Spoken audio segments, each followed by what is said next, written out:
जय जय श्री राम। लाला के बाबा की जय, बाबा के लाला की जय, लाला बाबा दोनों की जय। जय जय श्री राम। आज परम आनंद परम उत्साह के साथ साथ हम आप सबका परम सौभाग्य का दिवस है। हम आप सब लोग जिस स्थान पर बैठे हैं ये सामान्य नहीं है। हम एक बात कथा में कहा करते हैं कि एक तो वृंदावन है और एक निज वृंदावन है। ये निज वृंदावन को द्वार है जहां आप बैठे हो, यहीं से ही निज वृंदावन में प्रवेश प्राप्त हो गए। तो ये वही स्थान है जहां से वृंदावन को प्राकट्य प्रारंभ भयो, जहां हमारे वृंदावन में श्री हितरवंश महाप्रभु ने कृपा करके प्रथम बार श्री राधा वल्लभ लाल जी को विराजमान किया। ये वही स्थान है। आज परम सौभाग्य है श्री राधा वल्लभ लाल जी के श्री तिलकायत अधिकारी जी आप श्री के पावन जन्मोत्सव पर परम पूजनीय प्रातःवंद श्री हित राधेश लाल जी महाराज हम आप सबके मध्य में विराज रहे हैं, जिनके पावन जन्मोत्सव के उपलक्ष्य में श्री हितरवंश महाप्रभु के चरित्र को गावे सुनवे के लिए हम आप सब लोग यहाँ एकत्रित हुए हैं। सबसे पहले तो महाराज जी के पावन जन्मोत्सव की महाराज जी को, उनके परिकर को, हमारे राधा वल्लभ लाल जी को, पूरे वृंदावन को बधाई हो, बधाई हो, बधाई हो। महाराज जी को बारंबार बधाई, पूरे परिकर को बधाई। महाराज जी को ऐसे ही जन्मोत्सव होते रहे और हम बार बार सेवा करवे आते रहें, हर बार कछु भाव सुनाते रहें। वास्तव में असली जन्मोत्सव तो यही है कि जहां आचार्य के मंगल भाव से अपने जन्मोत्सव को प्रारंभ हो। भाव तो बहुत सारे उमड़ रहे हैं मेरे मन में, कहवे की बहुत सारी लालसा है। सब लोग यहाँ बैठे हैं और आपसे ज्यादा भाग्यशाली ये लोग हैं, ये तो ऐसी कुंजन में घुस के बैठे हैं जैसे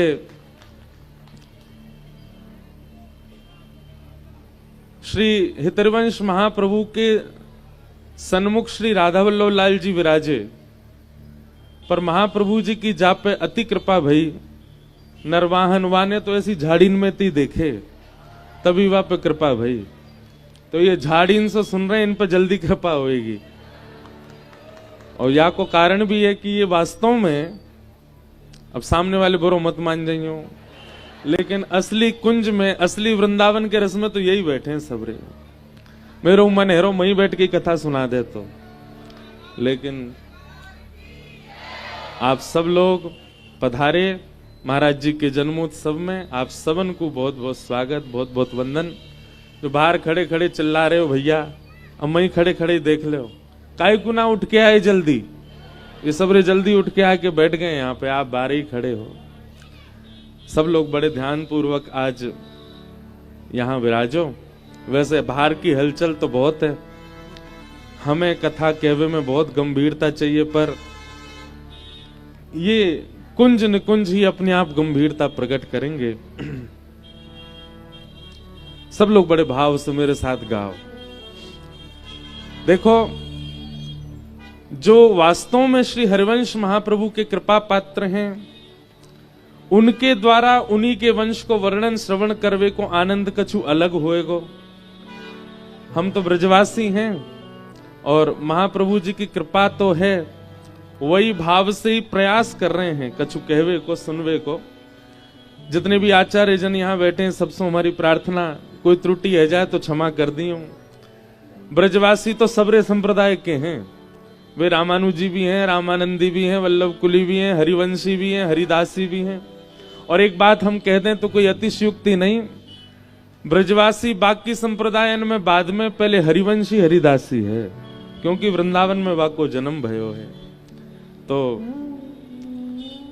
आचार्य परंपरा भले ही विलग हो, पर वृंदावन के अगर निवासी हैं, हरिवंशी और हरिदासी इनको स्पर्श नहीं करें, ऐसो है नहीं सके। बल्कि ऐसो कह दूं तो कोई अतिशयुक्ति नहीं, सब लोग इधर ही देखियो भैया, और जो आते जा रहे हैं वो बैठ जाओ, जहां जगह मिल जाए वहीं। जिनको जन्म वृंदावन को नहीं है, उनको हरिदासी हरिवंशीन में प्रवेश करना पड़े, उनको हरिदासी हरिवंशीन को स्पर्श करना पड़े। पर जिनको जन्म वृंदावन को है, हरिदासी हरिवंशी उनको स्पर्श करें, उनको ही छू दें। तो ब्रजवासी तो जन्मते ही हरिवंशी हरिदासी है। तो महाप्रभु जी के भाव कहवे के लिए आज हम आए हैं। महाराज जी की आज्ञा भैया, अपनी तोतली वाणी से जैसो भाव बनेगो, जितनो भाव प्रकट होएगो, करवे को प्रयास करेंगे। श्री हित 84 जी को प्रथम पद गा करके आज के मंगल भाव को प्रवेश करेंगे। श्री राधा वल्लभ लाल की। अच्छा, एक और बात बताऊं, ये भी अद्भुतता देखो, यहां कई हरिवंशी परिकर बैठे हैं।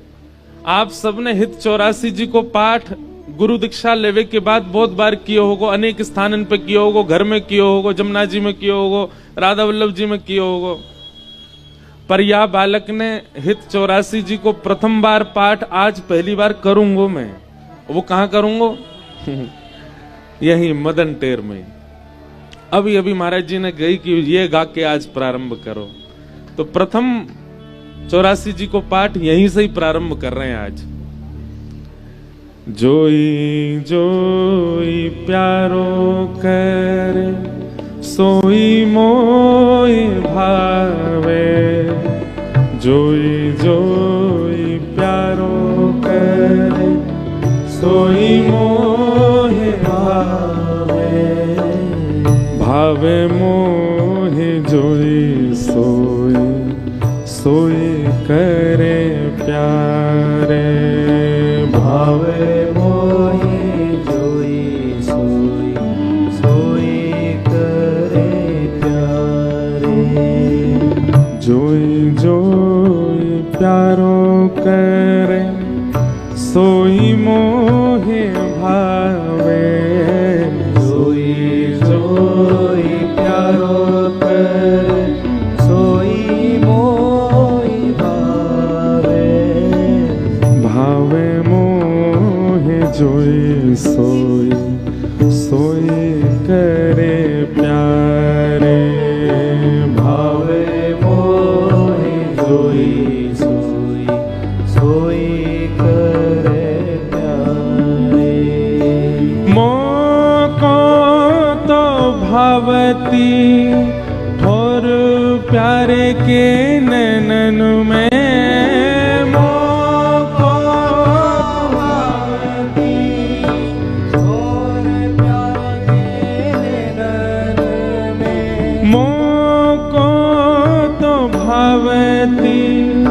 ठोर प्यारे के नैनन में, मोको भावती ठोर प्यारे के नैनन में, प्यारो भयो चाहे मेरे नैनन के तारे, प्यारो भयो चाहे मेरे नैनन। आप सबके पास आधुनिक यंत्र फोन है, जिनको याद नहीं है, जो देख नहीं पा रहे हैं, वो फोन में खोलो, संग में गाओ। ये अवसर दोबारा नहीं मिलेगा। मदन टेर, जहां प्रथम श्री राधा वल्लभ जी विराजे, जहां हितरवंश महाप्रभु प्रथम बार वृंदावन प्रकट करवे आए, वहां आप सब विराजे हैं। यहीं से आज से ये पाठ प्रारंभ हो, इसलिए सब गाओ। जोई जोई प्यारो करे सोई मोहे भावे, जोई जोई प्यारो करे सोई मोहि भावे, भावे मोहि जोई सोई सोई करे प्यारे, भावे मोहि जोई सोई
श्री राधा वल्लभ लाल की जय।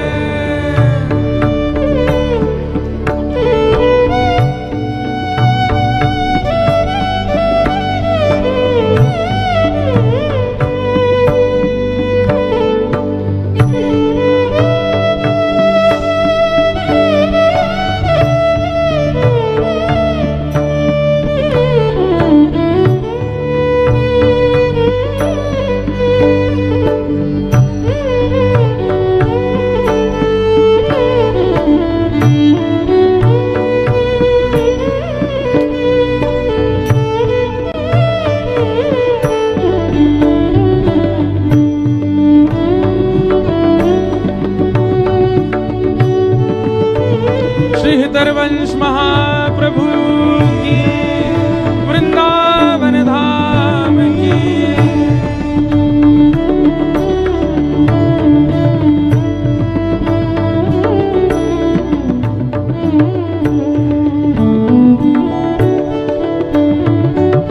मेरे तन मन प्राण भूते प्रीतम प्रिय,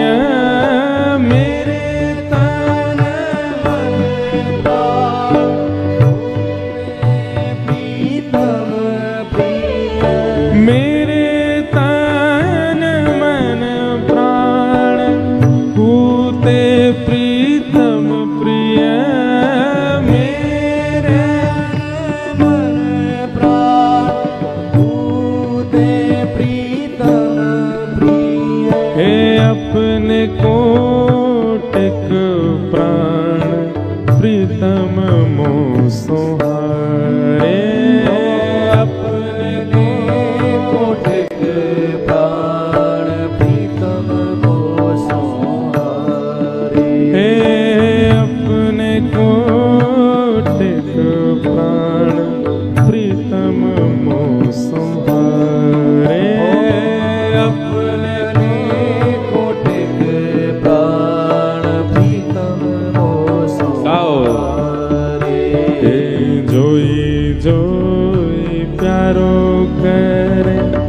सोई मोहे भावे, जोई जोई प्यारो करे, सोई मोहि भावे, हम भावे मोहि जोई सोई, सोई करे प्यारे, भावे मोहि जोई सोई, सोई करे। हे जय श्री हित हरिवंश हस हसनी सांवल गौर, जय श्री हित हरिवंश हस हसनी सांवल गौर, हे जय श्री हित हरिवंश हस हसनी सांवल गौर, जय श्री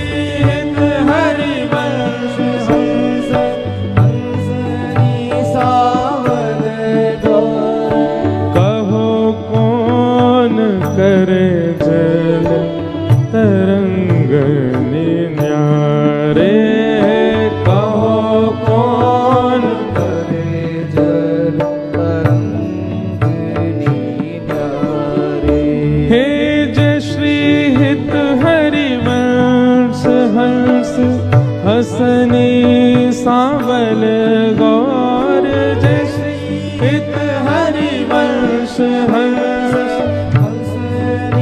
सांवल गौर,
बजा के गाओ।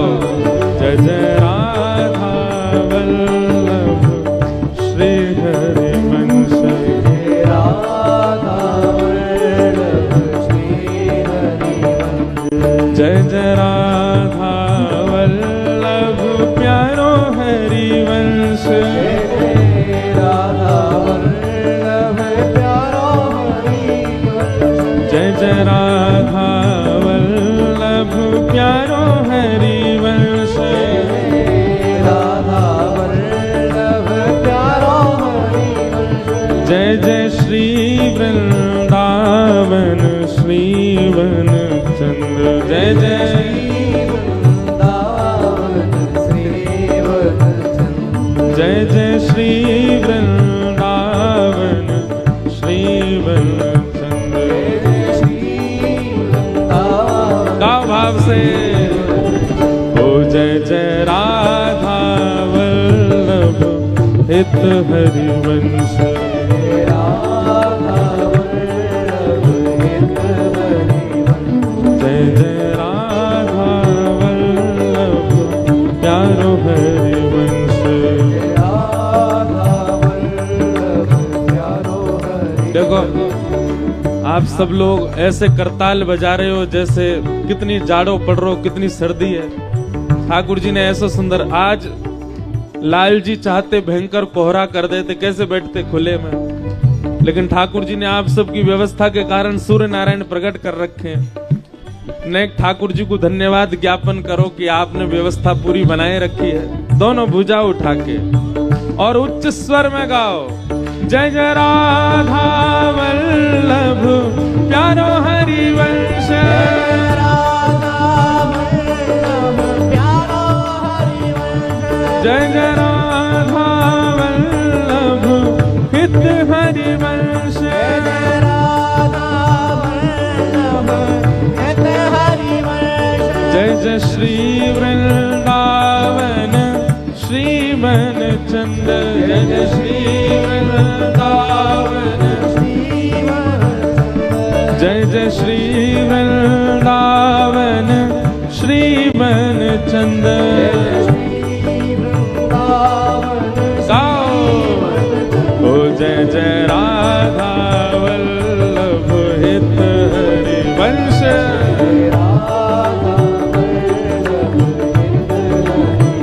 ओ जय जय राधा वल्लभ प्यारो हरिवंश,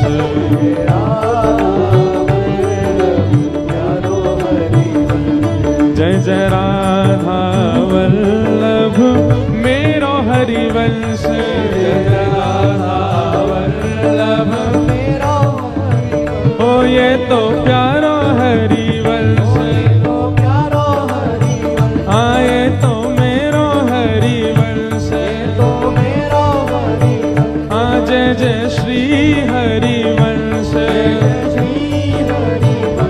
जय श्री हित हरिवंश, ओ जय जय श्री वृंदावन श्री वन चंद, जय जय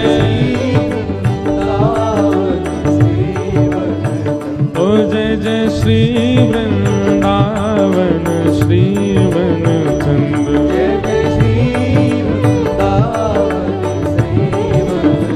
ओ जय जय राधा वल्लभ हित हरिवंश, ओ जय जय राधा वल्लभ हित हरिवंश, जय जय राधा वल्लभ हित हरिवंश, ओ जय जय श्री वृंदावन श्री वन चंद,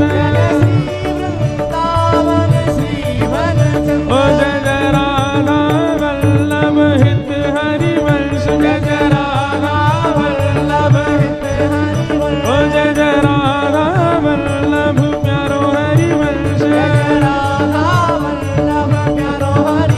जय जय श्री वृंदावन श्री वन चंद,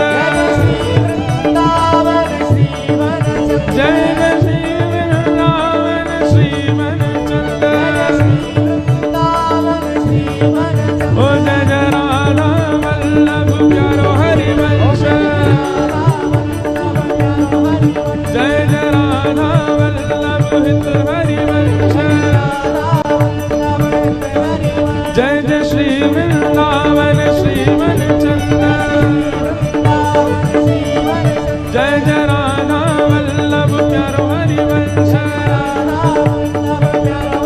जय जय राधा वल्लभ हित हरिवंश, जय जय श्री राम, जय जय श्री राम, जय जय श्री राम। बोलो वृंदावन बिहारी लाल की, श्री राधा वल्लभ लाल की, श्री राधा रमण लाल की, वृंदावन धाम की, सब संतन की, सब भक्तन की, सब विप्रन की जय जय श्री राम। परमानंद श्री ठाकुर जी की महती कृपा से हम आप सब लोग बड़भागी हैं कि वृंदावन प्रकट स्थली श्री राधा वल्लभ लाल जी की विराजमान स्थली मदन टेर ऊंची ठौर प्रथम लता मंदिर में हम आप सब लोग अविराजित हैं। मंच पर विराजमान तिलकायत अधिकारी जी, जिनका पावन जन्मोत्सव आज हम सब मना रहे हैं, परम पूजनीय प्रातस्मरणीय श्रीहित राधेश लाल जी महाराज एवं विराजमान श्री राधा वल्लभ लाल जी के सेवाधिकारी समस्त आचार्य प्रवर, उपस्थित समस्त संत वृंद, भगवत वृंद, समस्त गंधर्वजन और आप सभी श्रोता भाई बंधु मातृशक्ति, विराजमान समस्त भगवत रसिक विप्र वृंद, ब्रजवासी जन, ब्रज से प्रेम करवे वारे समस्त रसिक जन, सबको जय श्री कृष्ण, जय सिया राम, जय श्रीमन नारायण, जय श्री हरिवंश। परम सौभाग्य आज महाप्रभु जी के चरित्र श्रवण करवे के लिए हम आप सब लोग एकत्रित हुए हैं। अनेक भाव परसों ही कथा विश्राम करे, भैया चिल्लाओ मत, बैठ जाओ जहां जगह मिला। अच्छा ऐसे साउंड बढ़वाओगे चिल्लाए के, भैया साउंड बढ़ा दे।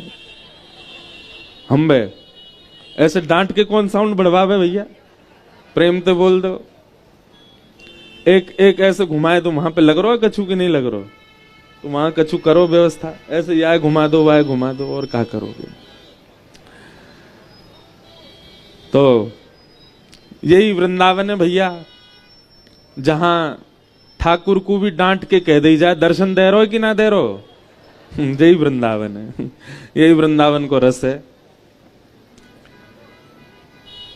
तो हमें तो समझ ही नहीं आ रही कहां से शुरू करें, कैसे प्रारंभ करें, का भाव। परसों ऋषिकेश कथा पूरी करके आए और कल रात्रि ही बैठने का अवसर मिला, सुबह 4 बजे तक बैठे रहे, महाप्रभु जी के भाव देखने लगे और रसिक जनों के भाव जहां से जो प्राप्त हुआ सेवा करने के लिए। हम सत्य बताएं, हम कथा सुनाने आप सबको नहीं आए हैं, यहाँ मदन टेर में अपनी वाणी पवित्र करने आए हैं। और यहाँ की जो लता गुल्म वृक्ष हैं, ये सब रसिक शिरोमणि, ये सब रसिक जन हैं, इन सबन को कथा सुनाने आए हैं।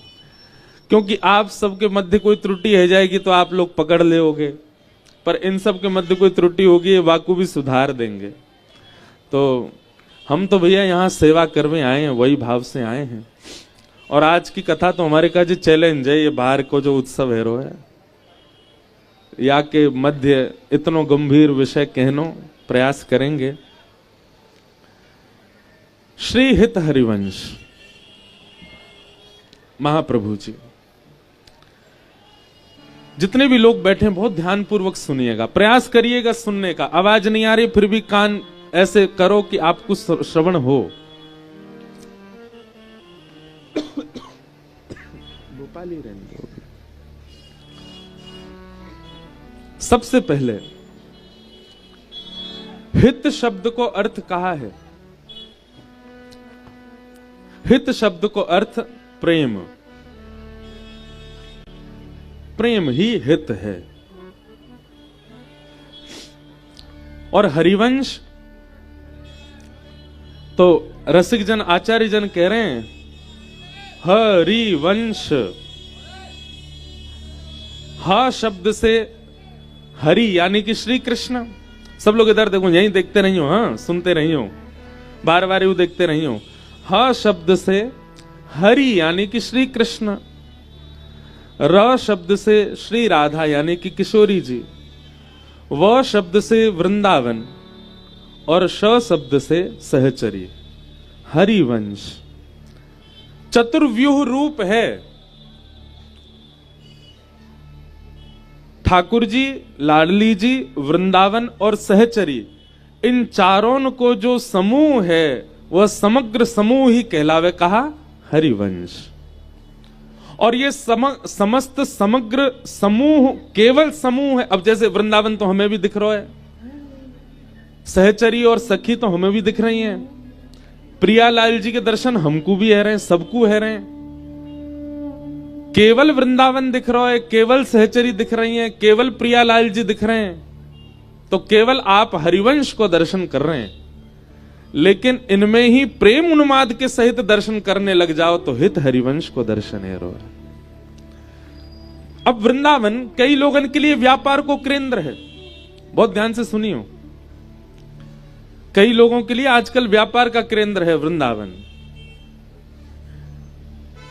जबकि वृंदावन को स्वरूप केवल प्रेम है, वृंदावन को स्वरूप व्यापार नहीं है। कई लोगों को वृंदावन में व्यापार दिख रहा है।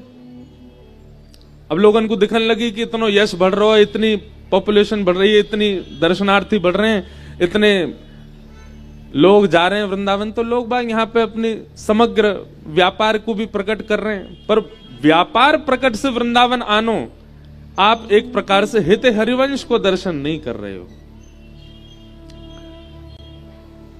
यहां के साधकन को देखनो, यहां के रसिकन को देखनो और उनके प्रति केवल ये भावना रखनो कि इनको कछु काम भयो नहीं, कछु धंधा भयो नहीं, सो वृंदावन आए करके केवल श्री राधा जप रहे हैं, कहीं काम बनो नहीं, बस वृंदावन आकर के सहचरी बन करके डोल रहे हैं, ये भाव उनके प्रति रखनो। इसको मतलब हित हरिवंश को दर्शन नहीं भयो।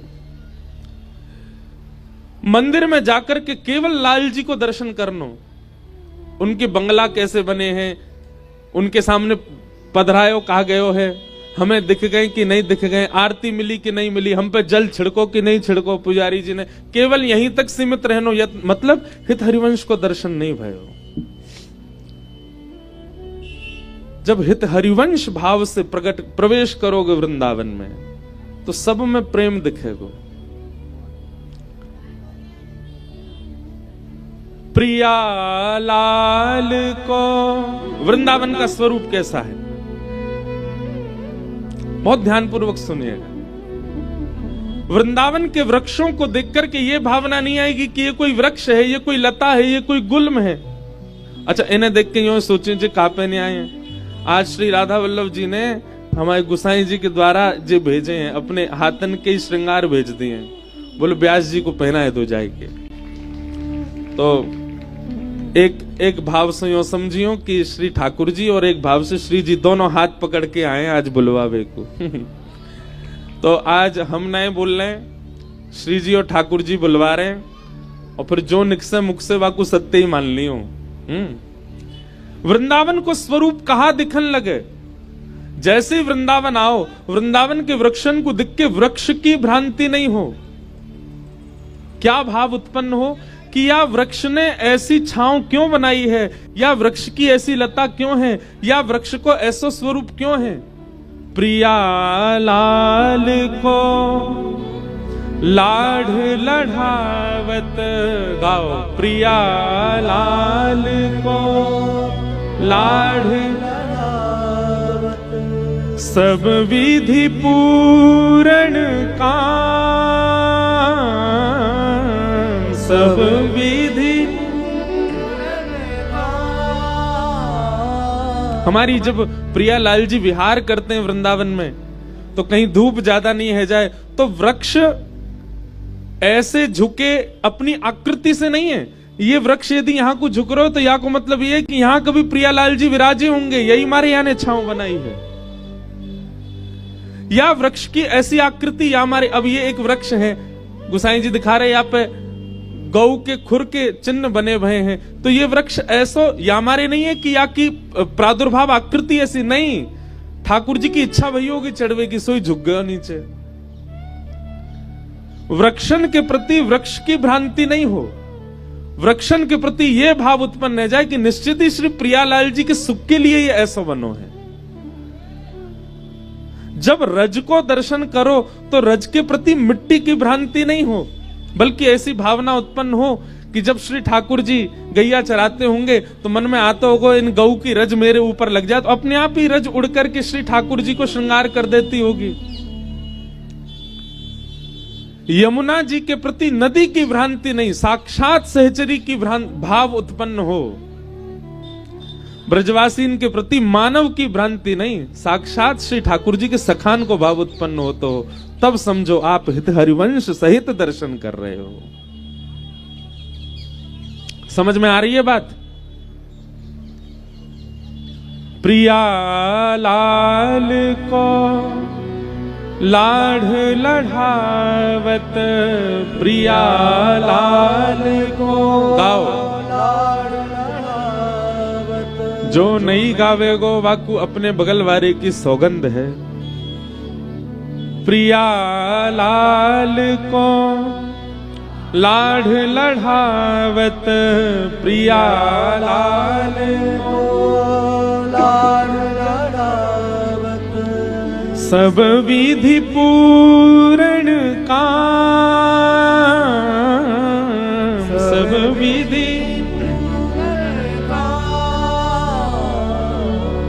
हेरी मेरो वृंदावन सुख धाम, हेरी मेरो वृंदावन सुख धाम, हेरी मेरो वृंदावन सुख धाम, हेरी मेरो वृंदावन सुख धाम। तो हित हरिवंश कौन है? हरि, राधा, वृंदावन और सहचरी, इन चारों में प्रेम को दर्शन है लग जाए, तब समझो कि आप हित हरिवंश दृष्टि प्राप्त कर चुके हो। वृंदावन की लता गुल्म पत्रन को देख करके ऐसी भाव उत्पन्न हो कि निश्चित ही श्री श्यामा श्याम के लिए ये ऐसे भय हैं।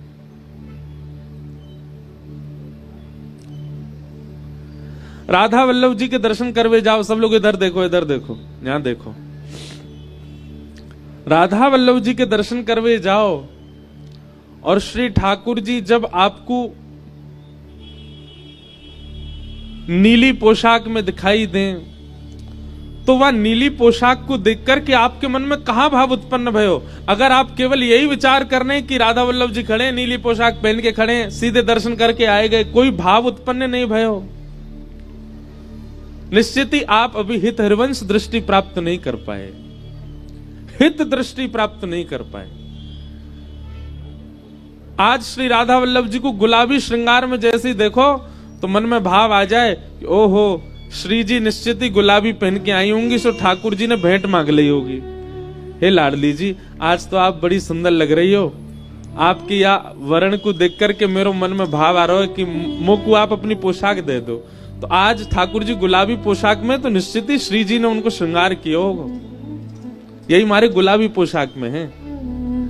ठाकुर जी नीली पोशाक में दिखाई दें तो मन में भाव आना चाहिए, ओहो आज श्री राधा वल्लभ जी निश्चित ही यमुना जी में स्नान करके आए, तभी श्याम वर्ण के है गए, नीले नीले है गए। ठाकुर जी की आज हरी पोशाक दिखाई दे तो ओहो आज तो श्री ठाकुर जी मंदिर में ना आए, आज निश्चित ही कुंज में विराज रहे हैं, वन में विराज रहे हैं, यही हमारे हरी पोशाक में विराज रहे हैं। ठाकुर जी को देख करके आपको केवल प्रियालाल जी दिख रहे हैं और उनकी पोशाक को वर्ण दिख रहा है, तो आप अभी हित दृष्टि से दर्शन नहीं कर रहे हो। लेकिन आप जब दर्शन करो तो दर्शन में नए नए भाव उत्पन्न होने लग जाएं, अपने आप ही बिना किसी के बताए वो भाव उत्पन्न हो जाएं, तब समझो ये हित दृष्टि। हमारे श्री संभवतः सेवक जो महाराज वे भाव कहवें कि वृंदावन आपको अपनी सामान्य दृष्टि से दिखेगा ही नहीं।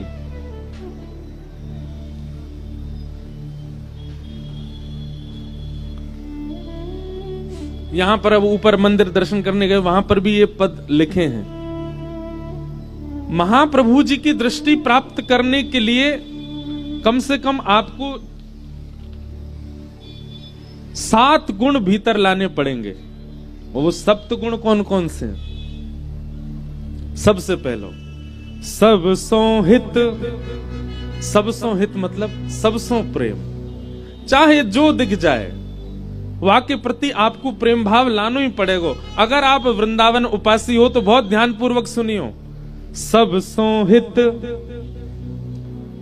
चाहे वो मानव हो, चाहे वो वृंदावन के जड़ वस्तु हो, चाहे वो यहाँ के जंगम वस्तु हो, चाहे वो चेतन वस्तु हो, चाहे वो जलचर जीव हो, चाहे वो थलचर जीव हो, चाहे वो रिक्शा हो, चाहे वो कोई हो, सबके प्रति हित भाव, प्रेम भाव।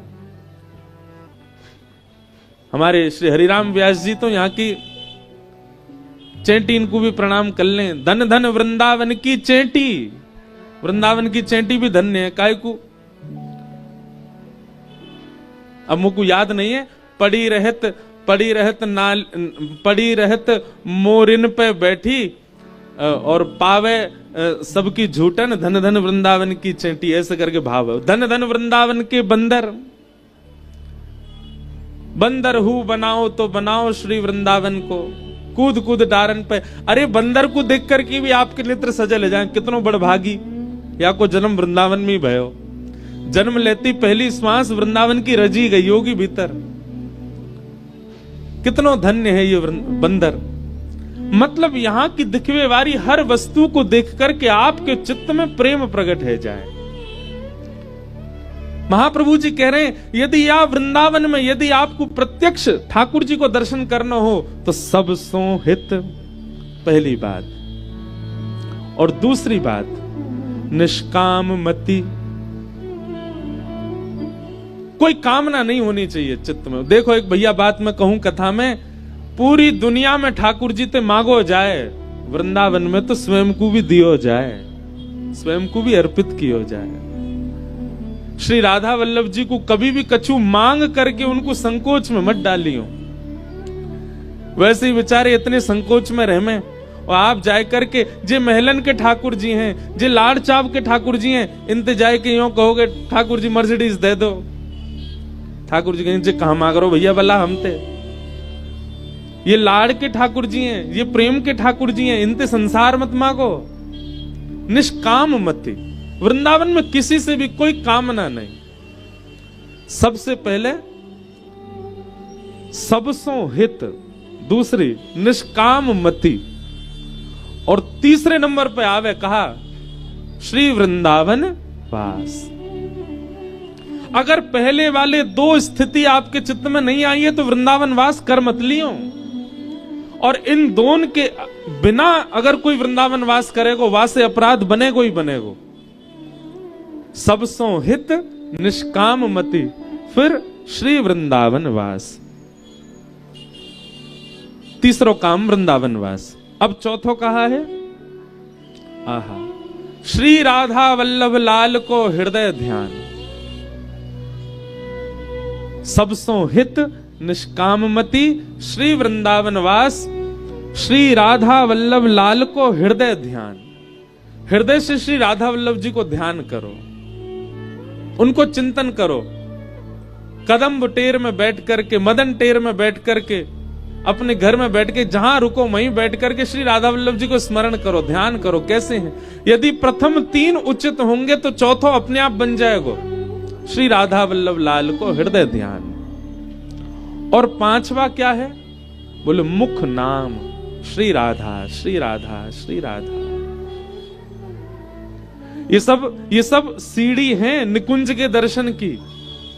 सबसो हित, निष्काम मति, वृंदावन विश्राम, श्री राधा वल्लभ लाल को हृदय ध्यान, मुख नाम। और मुख से नाम रटो। ये पांचवी। और छठवो कहा है, तन ही राख सत्संग में। तन को कहां रखो? बोले जहां रसिक जन बैठ करके सत्संग कर रहे हो, कीर्तन गान कर रहे हो, भाव गान कर रहे हो, वहां तन को विराजमान रखो, वहां तन को बिठाओ। ये छठवीं स्थिति है, तन ही राख सत्संग में। और सातवीं स्थिति कहा है, मन ही प्रेम रस भेव। और मन कहां रहेगो? बोले रस में प्रवेश कर जाएगो। ये 7 स्थिति यदि आपने पार कर लें, सब सो हित निष्काम मति वृंदावन विश्राम, श्री राधा वल्लभ लाल को हृदय ध्यान मुख नाम, तन ही रख सत्संग में, मन ही प्रेम रस भेव। और ये 7 स्थिति बन गई। फिर कहा होगा, सुख चाहत हरिवंश हित कृष्ण कल्प तरु सेव। और फिर हित हरिवंश महाप्रभु की कृपा से जो महाप्रभु को सुख मिलो वो आपको मिलेगो। वो सुख कहा है, कृष्ण कल्प तरु में। कल्प तरु मतलब कल्प तरु वृक्ष है, जाके नीचे बैठ के जो कल्पना करोगे वो प्राप्त है जाए। कृष्ण कल्प तरु। आप कहोगे, हे ठाकुर जी मुकु अपने अधरन पर बिठाए लो, सो ठाकुर जी आपको ही वंशी बनाए के बिठाए लेंगे। हे ठाकुर जी मुकु तो हृदय से लगाए लो, ठाकुर जी माला बना के हृदय में धारण कर लेंगे। ठाकुर जी मुकु तो कंधा पे बिठाए लो, ठाकुर जी पटका बनाए के रख लेंगे। ये सप्त स्थिति पार है गई तो कृष्ण कल्प तरु सेव। श्री कृष्ण रूपी कल्प वृक्ष प्रकट है कि अपनी सेवा प्रदान करने लगेंगे। और निकस कुंज ठाड़े भय भुजा परस्पर अंश। या भाव से कहा होगा, श्री ठाकुर जी जो निकुंज में विराजे रहे, आपको निकुंज में जानो पड़े उनके दर्शन के काजे, परंतु ये सप्त स्थिति बन गई तो कहा होगा, ठाकुर जी निकुंज से बाहर आके ठाड़े आ जाएंगे, आपके सामने आ जाएंगे। यही वृंदावन की परिक्रमा करते भय कहो तो किसी घाट पे मिल जाए, कहो तो जुगल घाट पे मिल जाए, कहो तो सेवा कुंज में ही मिल जाए, कहो तो छिपी गली में मिल जाए, यही कहीं बनखंडी में ही दिख जाए, निकुंज से ठाकुर जी बाहर आ जाएंगे यदि ये सप्त स्थिति बन गई तो। निकस कुंज ठाड़े भय। और ऐसे नहीं ठाड़े होंगे, कैसे होंगे? बोले भुजा परस्पर अंश। अपनी भुजा पसार करके ठाकुर जी मानो हृदय से लगावे के काज ठाड़े रह जाएंगे। आहा, श्री राधा वल्लभ मुख कमल निरख नैन हरिवंश। एक बात सुनियो भैया, श्री हरिवंश महाप्रभु कौन है? दूरबीन है। कैसी दूरबीन है? दूर की वस्तु देखवे के काजे दूरबीन की आवश्यकता पड़े। अर्जुन भले ही सर्वगुण संपन्न हतो, परंतु वह अर्जुन भी बिना ठाकुर जी की कृपा के विराट रूप देख नहीं पायो। ऐसे ही श्री प्रियालाल जी को देखवे के काजे ये आचार्य चरण कौन है? ये दूरबीन है। इनकी पद्धति को पालन बहुत आवश्यक है। हमारे रसिक जन कह रहे हैं अपने नेत्रन से श्री राधा वल्लभ जी को नहीं देख पाओगे, तो बोले कैसे देखेंगे? निरख नैन हरिवंश।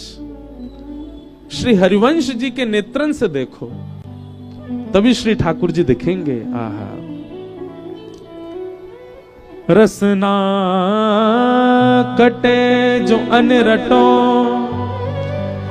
निरख अन फुटो नैन, श्रवण फुटे जो अन सुनो, बिन राधा जसु बैन।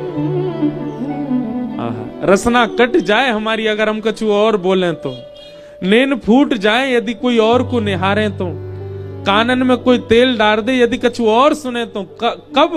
जब हम श्री जी के विहीन, श्री जी के बिना कोई भी भाव के भाव में प्रवेश करें तो यह स्थिति हमारी रह जाए।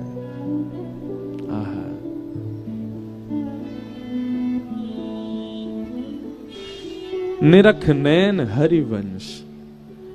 श्री हरिवंश जू के नेत्रन सो ही देखो जा सके वृंदावन को।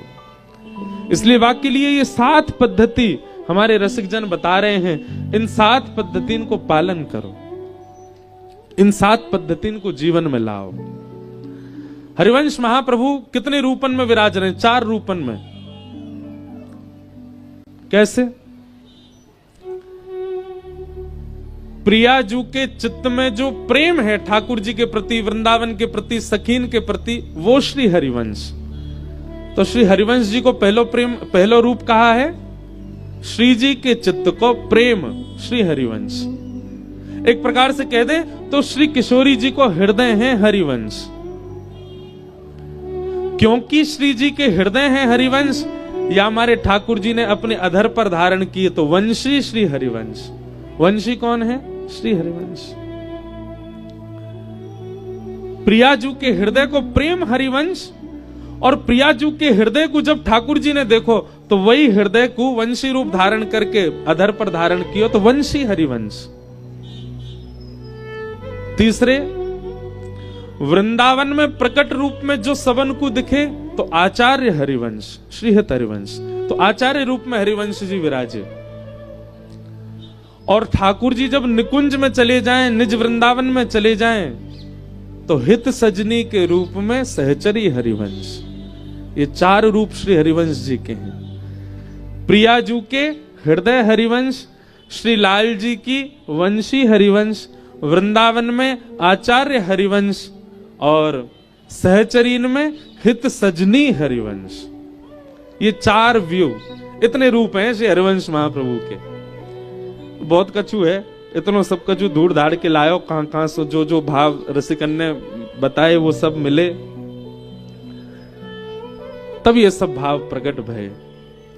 तो ऐसे महाप्रभु श्री हरिवंश जी की दृष्टि से जब वृंदावन को देखोगे तभी गाओगे, हेरी मेरो वृंदावन सुख धाम, हेरी मेरो वृंदावन सुख धाम। प्रिया लाल को लाढ़ लढ़ावत, प्रिया लाल को लाढ़ लढ़ावत, सब विधि पूर्ण काम, सब विधि हेरी मेरो वृंदावन सुख धाम, हेरी मेरो वृंदावन सुख धाम। तो श्री जी के, ठाकुर जी के, वृंदावन के, सहचरीन के, सीधे शब्द में कहूं तो हृदय हैं हरिवंश। और श्री हरिवंश महाप्रभु ने अपनो हृदय प्रकट कियो वाणी जी के रूप में, श्री हित 84 जी। इसीलिए श्री सेवक जी महाराज कह रहे हैं कि भैया वाणी जी को अपने जीवन में आश्रय, अपने जीवन में अंश प्रदान करो। क्यों? हम सब साधक हैं, हम सब दर्शनार्थी हैं, और दर्शनार्थी के साधकन की 2 पंख हैं। दर्शनार्थी रूपी चिड़िया हैं हम निकुंज रूपी वन में जानो चाहे तो हमें 2 पंख की आवश्यकता है। पहलो पंख कौन सा? बोले नाम, श्री राधा श्री राधा श्री राधा श्री राधा। पहलो पंख है नाम, और दूसरो पंख है वाणी जी को पाठ। अच्छा एक बात, पक्षी केवल एक ही पंख चला तो रे उड़ेगो? नहीं उड़ पावेगो। दोनों समान चलाने पड़ेंगे तभी आकाश में जा सके, तभी ऊंचाई में जा सके, तभी जा कुंज में जानो चाहेगो वहां पहुंच सके। नाम को आश्रय तो हम सब ले रहे हैं, श्री राधा, श्री कृष्ण, श्री हरिवंश सब गा रहे हैं, पर वाणी जी को जब जीवन में आप समय प्रदान करो, वाणी जी को गान करोगे, तब वाणी जी और नाम ये दोनों पंख ही उड़ाए करके श्री कुंज में आपको प्रवेश कराए देंगे। ऐसी सेवक जू की भाव है, सेवक जी कह रहे हैं। तो ऐसे श्री हितरवंश महाप्रभु के हम लोग, पहले मैंने महाप्रभु जी के विचार कियो कि उनके भावी और भी बहुत कुछ लिख के लायो, पर अब मन में आ रहा कि अब प्रवेश करें महाप्रभु जी के मंगल चरित्र में, जितनो भाव समझ में आवे को, कहवे सुनावे को भाव रखूंगो। जो भी यहाँ हरिवंशी बैठे हैं, जिनने हरिवंश परंपरा को स्वीकार कियो, और आपने स्वीकार नहीं कियो, महाप्रभु जी ने आपको स्वीकार कियो है, उनसे प्रार्थना, नाम और वाणी, दर्शन बाद में है, नाम और वाणी ये दो प्रधान बताए हैं, इनको आश्रय जीवन में लेनो प्रारंभ करो। आओ महाप्रभु जी के मंगल चरित्र में हम लोग प्रवेश करें। आहा, आज एक आध बधाई मैं भी लिख के लाया हूं महाप्रभु जी की, जैसे भाव बनेंगे गा के सुनाऊंगा।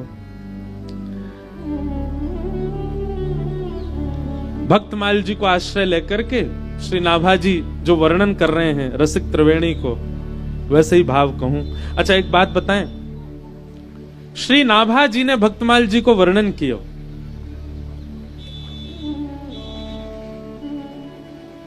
नाभा जी को श्री अग्रदास जी उनके गुरु जी ने आज्ञा करी। आप सबन को आवाज आ रही है ना समझ में? सबन को सुनाई दे रही है ना? कहां है वो, कहां है चिल्ला रहे, कहे आ रही है आवाज? ठीक है। तो बोलो राधा वल्लभ लाल की। अग्रदास जी ने श्री नाभा जी को आज्ञा करी कि आप भक्तन जस गाओ, भक्तों के यश गाओ। तो नाभा जी ने पहले 24 अवतारन को वर्णन कियो, भगवान के 24 अवतार को वर्णन करके और नेत्र बंद करके बैठे। जो जो भक्त को चिंतन आतो गयो चित्त में, सो सो भक्त के चरित्र नाभा जी लिखते गए। लेकिन तभी नाभा जी के मन में आयो कि मैंने वृंदावन को यश नहीं लिखो। बहुत सावधानी से सुनियो सब लोग, अभी तक वृंदावन यश प्रकट नहीं कियो है। नाभा जी ने खूब प्रयास कियो कि श्री वृंदावन मेरे उर में आ जाए, वृंदावन के चिंतन मुझसे बन जाए, पर वृंदावन को चिंतन नाभा जी से नहीं बनो। तब आपने श्री अग्रदास जी से प्रार्थना करी कि सबके चिंतन आ रहे हैं चित्त में, पर श्री वृंदावन की स्थिति नहीं बन रही है, वृंदावन के रसिकन को स्मरण नहीं है रहे है। वाकई पीछे कारण कहा है? तब अग्रदास जी ने आज्ञा करी, बोले कि देखो नाभा जी, आपने 24 अवतारण को वर्णन कियो, तो 24 अवतारण के उपास्य जितने भी भक्त हैं वो सब आपके चित्त में आ गए। और जो वृंदावन वाले है कहां, जो 24 अवतारण ने ना पूजे, जो कैसे आपके चित्त में आ जाएंगे? नाभा जी बोले तो फिर वृंदावन वाले कैसे आवेंगे? बोले उनके लैया तो श्री जी को यश गाओ, श्री जी को स्मरण करो, श्री किशोरी जी को प्रणाम करो, तब आवेंगे वृंदावन वाले। आपने 24 अवतार लिख दिए, बराह कूर्म आदि आदि ये सब, अब इनको भजवे वाले आएंगे चित्त में, श्री जी को भजो तब आवेंगे वृंदावन वाले। तब श्री अग्रदास जी ने ही एक पद गायो, वंदौ श्री राधिका पद पद्म। अग्रदास जी ने किशोरी जी को पद गायो, और जैसे ही श्री जी को स्मरण कियो, नाभा जी नेत्र बंद करके बैठे हैं, और नेत्र बंद करते ही उनको आचार्य दिखने लग जाते, उनको चरित्र फिर वो लिखते, पूरा चरित्र दिखता। जैसे ही अग्रदास जी ने श्री जी को वंदन कियो है, इतने में ही तप्त कांचन गौरांगी हमारी श्यामा जी, हमारी किशोरी जी प्रकट है गई श्री नाभा जी के चित्त में। और जैसे ही किशोरी जी प्रकट भई, किशोरी जी के प्रकट हेते ही किशोरी जी अंतर्ध्यान है गई, और किशोरी जी के अंतर्ध्यान हेते ही श्री हितरवंश महाप्रभु प्रकट भये, स्वामी श्री हरदास जी प्रकट भये, और श्री हरिराम व्यास प्रकट भये, रसिक त्रिवेणी प्रकट भई।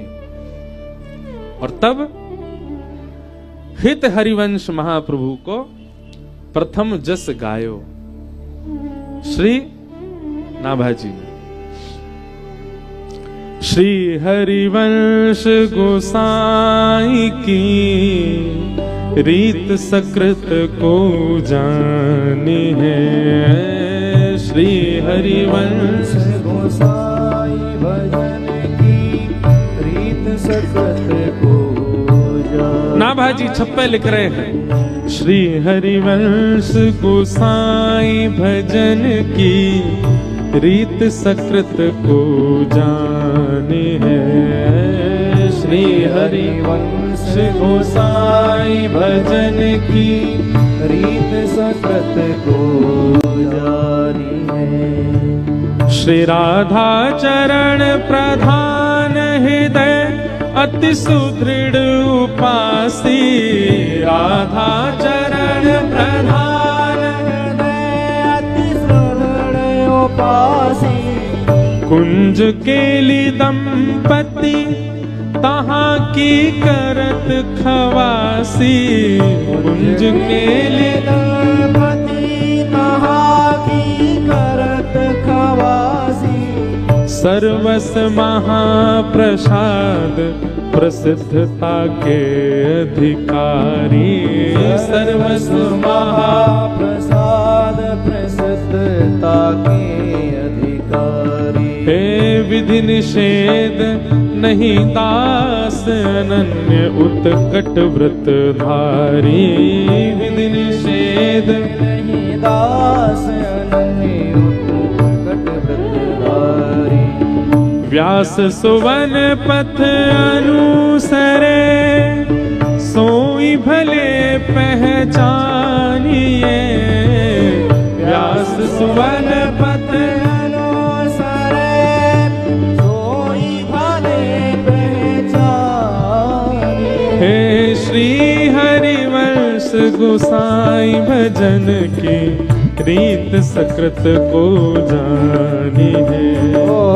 श्री हरिवंश गोसाई भजन की रीत सकृत को जानी है। हाँ, श्री हरिवंश गोसाई भजन की रीत सकृत को जानी है। श्री हरिवंश गोसाई भजन की रीत सकृत को जानी है। हाँ, श्री हरिवंश गोसाई भजन की रीत सकृत को जाने है। श्री हरिवंश गोसाई भजन की रीत सकृत को जानी है। बहुत सावधानी से सुनो। अब महाप्रभु जी के मंगल चरित्र में हम प्रवेश कर रहे हैं।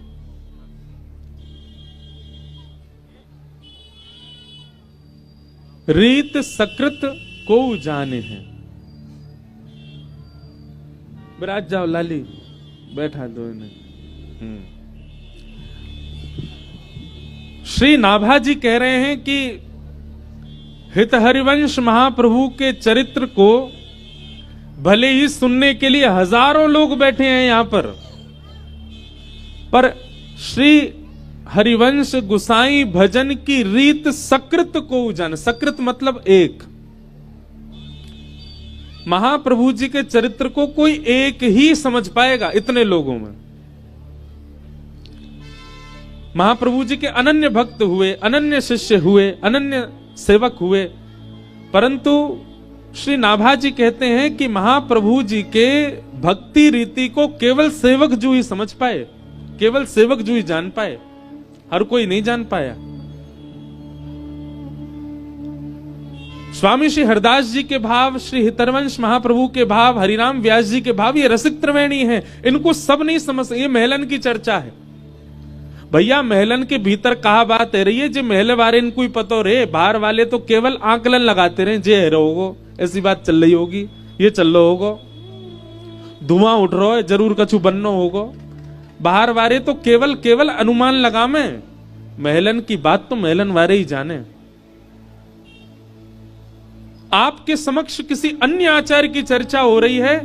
कोई आचार्य बड़े छोटे नहीं कह रहे हैं हम, लेकिन हम एक बात कह रहे हैं कि ये रसिक त्रिवेणी जो है, जहां प्रथम श्री हितरवंश महाप्रभु, श्री हरिराम व्यास और श्री स्वामी हरदास जी महाराज, इनके भावनाओं को समझना अति दुर्लभ है।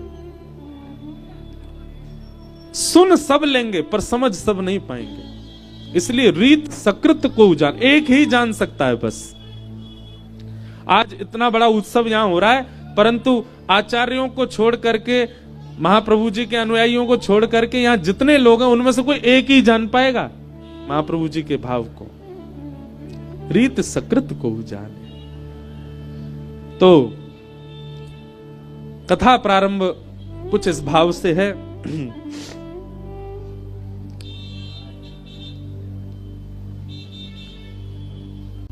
वृंदावन और हरिद्वार के बीच में एक स्थान पड़ता है जिसका नाम है देववन, जिसको आजकल देवबंद कहते हैं, पर वास्तव में वह स्थान को नाम देववन ही है।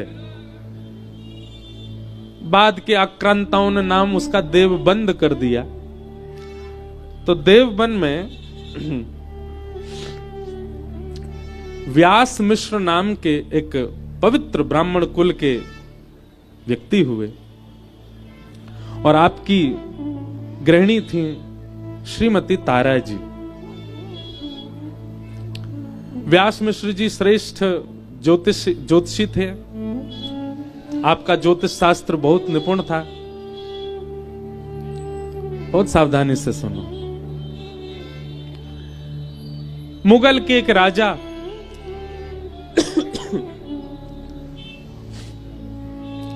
वे जौनपुर या किसी स्थान पर कहीं आक्रमण करने का भाव रखते थे पर विफल हो रहे थे। तब व्यास मिश्र जी ने जाकर के एक सही सटीक समय बता दिया और काल बता दिया, मुहूर्त बता दिया कि आप लोग इस काल में इस मुहूर्त पर अगर आक्रमण करेंगे तो विजयी हो जाएंगे।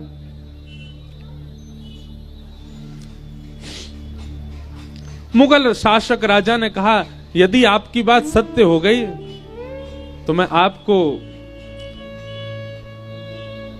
अपने यहां चाहूंगा कि आप कृपा करके हमारे यहां विराजे रहें और आगे के जो भी निर्देश होते रहेंगे निर्देशन हमें करते रहें। व्यास मिश्र जी बोले ठीक है।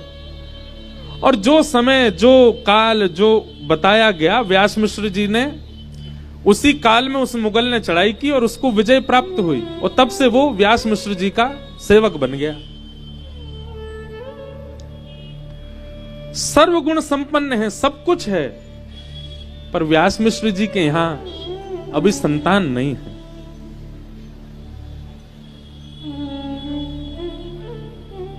बंधुओं देखो, एक बात सुनिएगा, जीवन में अभाव सबके होता है। सर्वगुण संपन्न कोई नहीं होता संसार में, अभाव सबके जीवन में। हम मानव इसीलिए क्योंकि हम अभाव युक्त हैं। यदि कोई अभाव युक्त नहीं है तो कहीं कोई एलियन नहीं होगा, कोई और ही होगा। किसी के जीवन में अत्यंत अभाव है, इसका मतलब वो मानव है। व्यास मिश्र जी को एक ही भाव का अभाव था कि कोई संतान नहीं है। तब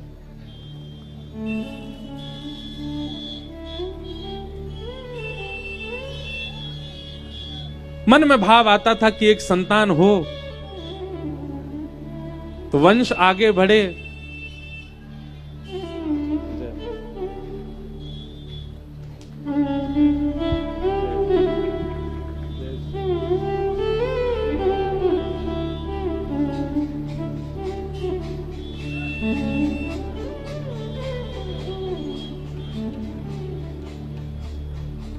तो मन में भाव आया कि वंश आगे बढ़ना चाहिए। व्यास मिश्र जी के बड़े भैया थे श्री नरसिंह आश्रम जी, जो कि परम बीतराग थे, परम सन्यासी थे। आप एक बार देववन से ही निकल करके जा रहे थे, तब अनेक साधकों ने आपके चरणों में प्रणाम करके आपको कुछ दिन देववन में रुकने का भाव रखा। आप देववन में जब विराजे तो श्री व्यास मिश्र जी अपनी गृहिणी श्रीमती तारा जी के साथ में प्रणाम करने गए। बड़े भैया ही हैं, भले ही विरक्त भेष में हैं। प्रणाम करने के लिए जब गए तब नरसिंह आश्रम जी ने व्यास मिश्र जी के मुख को देख करके समझ लिया कि निश्चित ही कुछ चिंता है इनके चित्त में। और व्यास मिश्र जी से कहा, व्यास जी से कहा आप इतने चिंतित क्यों लग रहे हैं? आपकी चिंता की रेखाएं दिख रही हैं माथे पर, कारण क्या है? संकोच बस बोले नहीं, बस नहीं, बताओ क्या भाव है? बोले भैया सब कछु है जीवन में, पर एक संतान नहीं है। नरसिंह आश्रम जी बोले ठाकुर जी ने जैसी व्यवस्था दी उसमें प्रसन्न रहना चाहिए, ठाकुर जी से कोई कामना नहीं करनी चाहिए। ठाकुर जी ने सर्वगुण संपन्न कर दिया, यदि एक जगह का अभाव दिया तो उसमें इतनी चिंता क्यों? किसी को संतान देकर के ठाकुर जी भजन से विमुख करते हैं और किसी को संतान ना देकर के ठाकुर जी भजन में लगाते हैं। आपको तो प्रसन्न होना चाहिए, दोनों युगल मिलकर के, दंपति मिलकर भजन करो ठाकुर जी का। व्यास मिश्र जी तो चुपचाप सुनते रहे, परंतु पास में बैठी हुई तारा मैया धीमे से संकोच में बोल पड़ी, क्षमा करना, यदि सब विधि का विधान ही है तो आप जैसे संतन को आशीर्वाद कब फलेगो? किसी के विधि में, किसी के विधान में, किसी के जीवन में यदि अपयश लिखा है और वो व्यक्ति यदि किसी आचार्य को प्रणाम करे तो आचार्य के प्रणाम से उसके जीवन का अपयश समाप्त नहीं होगा। किसी के जीवन में घनघोर दरिद्रता है, लेकिन यदि वो व्यक्ति आचार्यों को प्रणाम करे, गुरुजनों को प्रणाम करे, भक्तों को प्रणाम करे, क्या उसके जीवन की दरिद्रता नष्ट नहीं होगी? सब विधि का विधान ही है तो आप जैसे आचार्यों को प्रणाम करने का क्या फल मिलेगा? नरसिंह आश्रम जी स्तब्ध हो गए तारा मैया की बात सुन के, और थोड़ी देर एकांत में जाकर के ठाकुर जी से बोले ठाकुर जी, विधि पर प्रश्न नहीं उठा है, साधक पर प्रश्न नहीं उठा है, एक भक्त पर प्रश्न उठा है, एक वैष्णव पर प्रश्न उठा है, एक आपके जन के ऊपर प्रश्न उठा है कि क्या उसकी इतनी सामर्थ्य नहीं कि वो विधि के विधान को पलट सके। यहां बात चमत्कार की नहीं है, यहां बात कृपा की है, ठाकुर जी की।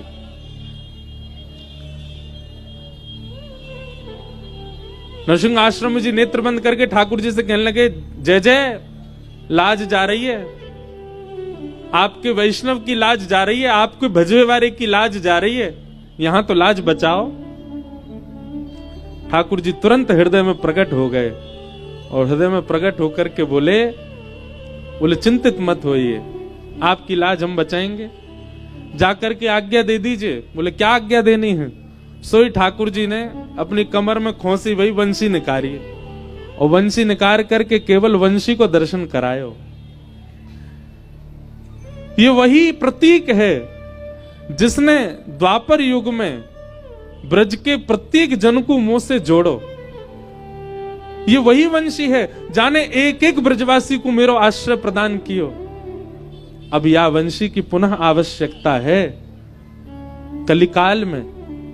आप जाकर के आपने, क्योंकि आप इतने बड़े साधक हैं और आपको वंश इतना पवित्र है, आप जाकर के अपने भैया को आदेश दे दो, हमारी अधर की वंशी ही उनके यहां पुत्र रूप में प्रकट होएगी, आज्ञा कर दो। नरसिंह आश्रम जी प्रसन्न मुद्रा में गए, नेत्र सजल हैं और जाकर के व्यास मिश्र जी को कहने लगे, बोले बधाई हो भैया। बोले काय बात की बधाई? बोले ठाकुर जी चिंतन में आए और चिंतन में आकर के आदेश देकर के गए हैं कि श्री ठाकुर जी की अधर की निज वंशी ही आपके यहां लाला के रूप में प्रकट होएगी। और याद रखियो, तुम्हारा वंश तो यहीं विराम हो गया था, आपका वंश आगे बढ़ने वाला नहीं था।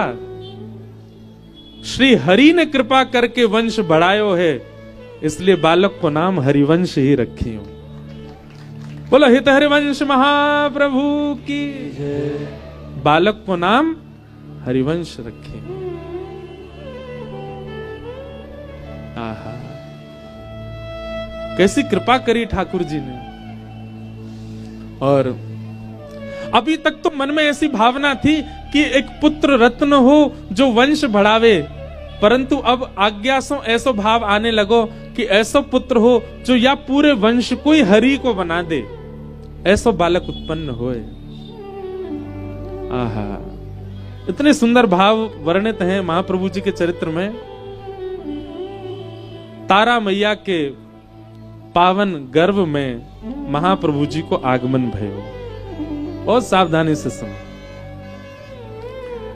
वर्णन करते हैं आचार्य चरण कि जैसे ही हरिवंश महाप्रभु गर्भ में पधारे हैं, तारा मैया की स्थिति कैसी है गई है?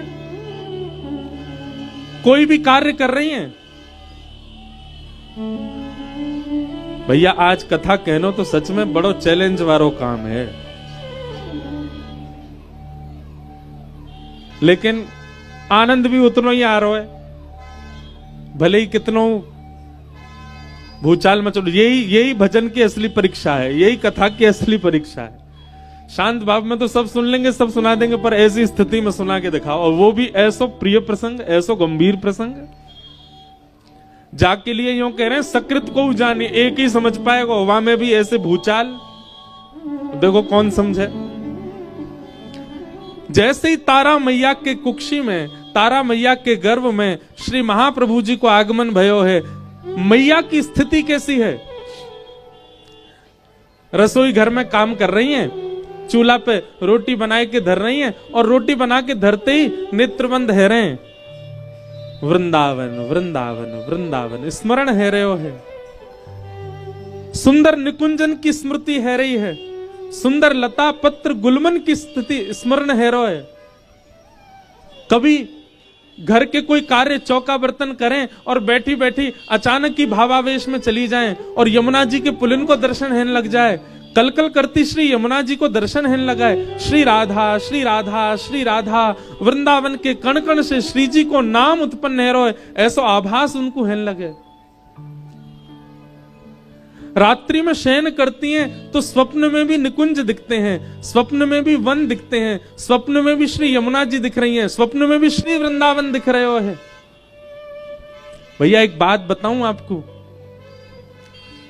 यदि वास्तव में आचार्य सन्निधि ग्रहण कर ली होगी तो ऐसी स्थिति होगी। आचार्य यदि हृदय में आ गए होंगे, गुरु कृपा करके चित्त में बुद्धि में विराजमान है गए होंगे, तो ऐसी ही स्थिति रह जाएगी जैसी तारा मैया की भैया। आहा, सहज ही वृंदावन को स्मरण है रहे हो है। मैंने कहीं वाणी जी में पढ़ो कि श्री व्यास मिश्र जी और तारा मैया, आपको जो वंश है वो पूर्व के हैं तो ब्रजवासी ही, पर कोई कारण से देववन में विराज रहे हैं। तारा मैया अभी तक वृंदावन नहीं आई है, पर मैया को अंतरंग भाव में ही, सहज भाव में ही, मनस्थ भाव में ही वृंदावन को दर्शन है रहा है। क्यों? क्योंकि महाप्रभु जी चित्त में विराज रहे हैं, गर्भ में विराज रहे हैं। रात में सोते सोते तारा मैया कभी उठ के बैठ जाएं, हे वृंदावन, श्री वृंदावन, प्यारो वृंदावन, मेरो वृंदावन, ऐसे नाम उच्चारण करने लगे। व्यास मिश्र जी उठ के बैठ जाएं और उठ करके कहें, अरे कहा भयो, ये कैसे वृंदावन को स्मरण? बोले मुझको वृंदावन ले चलो, मुझको एक बार वृंदावन देखना है। कैसे होगो श्री वृंदावन, कैसी होंगे निकुंज, कैसे होंगे गुल्म लता आदि, कैसे होगो श्री वृंदावन? मतलब केवल वृंदावन मन, वृंदावन तन, वृंदावन धन, ऐसी स्थिति बनने लगी तारा मैया की। क्यों? क्योंकि गर्भ में श्री हितरवंश महाप्रभु। एक दिन तारा मैया ने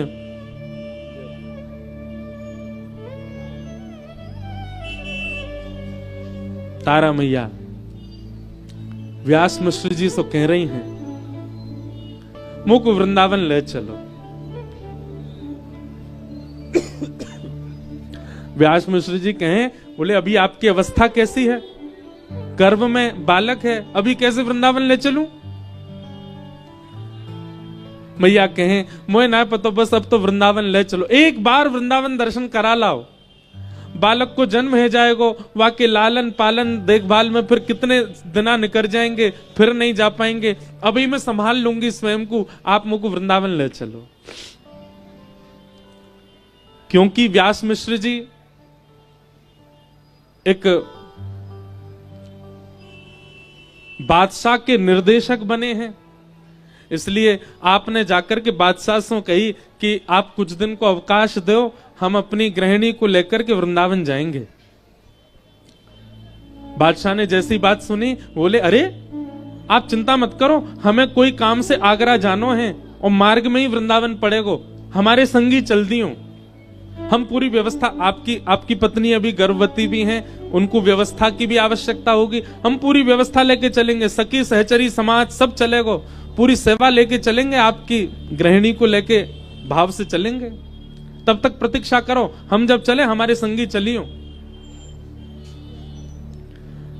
महाराज देखो, जोई जोई प्यारो करे, ठाकुर जी सब भली ही करें। सब लोग ध्यान से सुनियो। अब राजा ने तो यूं कह दी कि जब हम जाएंगे हमारे संगी चलियो। व्यास मिश्र जी प्रतीक्षा करें और यहां तारा मैया रोज कहें चलो वृंदावन, चलो वृंदावन। करते करते महाराज राजा टालतो गयो और समय आयो 9वां महीना ही आ गयो। और तब राजा ने व्यास मिश्र जी को संदेशो पहुंचवायो, बोले हम आगरा जाने के लिए तैयार हैं, आप चलो, बीच में ही वृंदावन पड़ेगा, आप दर्शन कर लियो।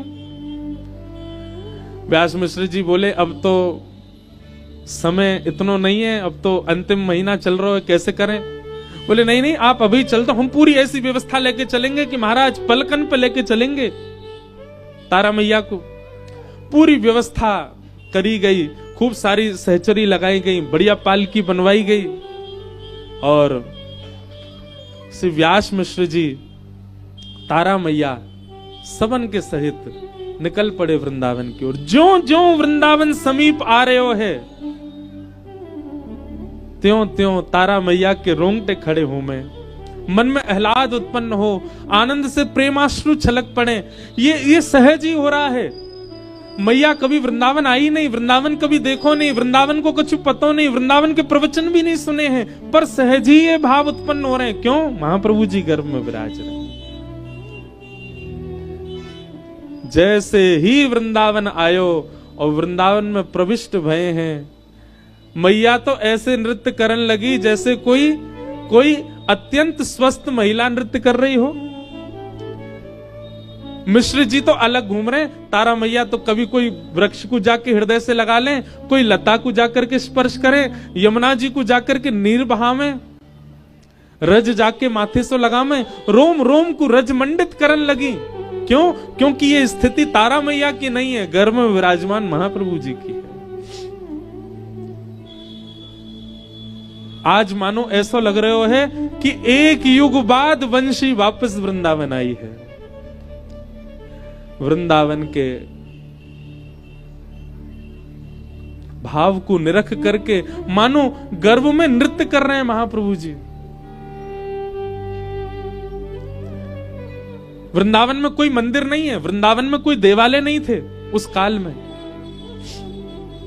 जिस काल में महाप्रभु जी जिस काल में तारा मैया और व्यास जी पधारे। ये तो सघन वन था, यहां तो बड़े बड़े नरवाहन जैसे क्रूर लोग विराजते थे, परंतु फिर भी वृंदावन का दर्शन करते रहे। सायंकालीन सत्र हुआ,